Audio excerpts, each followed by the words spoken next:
পানিহাটি ৩৩ নম্বর ওয়ার্ডে নির্বাচনী প্রচারে গিয়ে ক্ষোভের মুখে পড়লেন বিজেপি প্রার্থী তিলোত্তমার মা রত্না দেবনাথ। বিজেপির প্রার্থী হিসেবে নাম ঘোষণার পর থেকে জোর কদমে শুরু হয়েছে তার প্রচার। আজ এলাকায় এলাকায় ঘুরে সাধারণ মানুষের সঙ্গে কথা বলেন তিনি। তবে প্রচারের মাঝে সামনে উঠে আসে দীর্ঘদিনের জমে থাকা ক্ষোভ। এলাকাবাসীর অভিযোগ, রাস্তাঘাটের বেহাল অবস্থা, নিকাশি ব্যবস্থার অভাব এবং নিত্যদিনের দুর্ভোগে অতিষ্ঠ তারা। বহুদিন ধরে এই সমস্যাগুলির সমাধান হয়নি বলে দাবি স্থানীয়দের। এই পরিস্থিতিতে রত্না দেবনাথ বলেন, মানুষ এবার আর আগের ভুল করতে চায় না। 2011 সালের সিদ্ধান্তের পুনরাবৃত্তি তারা আর করবেন না বলে ইঙ্গিত দেন। তিনি আশ্বাস দেন, নির্বাচনে জয়ী হলে তার প্রথম লক্ষ্য হবে মেয়ের জন্য ন্যায় বিচার আদায় করা, পাশাপাশি বাংলার নারী সুরক্ষা নিশ্চিত করা এবং পানিহাটির রাস্তাঘাট ও নিকাশি সমস্যার স্থায়ী সমাধান করা। রত্না দেবনাথের কথায়, আমি জিতলে শুধু পানিহাটি নয়, জিতবে গোটা বাংলা।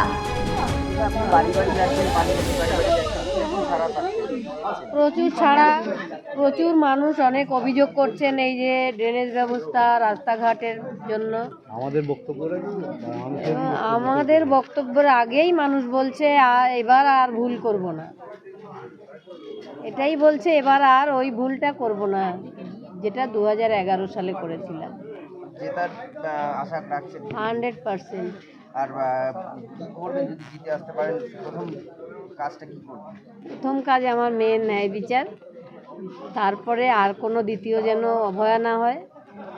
মেয়েদের স্বপ্ন পূরণ হবে, নারী সুরক্ষা, নারী নির্যাতনের বিরুদ্ধে যে লড়াই, সেটা আমি সবার সঙ্গেই থাকব। ড্রেনেজ ব্যবস্থা, পানিহাটির জঙ্গল সব দূর করতে হবে। আমি জিতলে গোটা পানিহাটি জিতবে, গোটা বাংলা জিতবে। Bureau report, GI.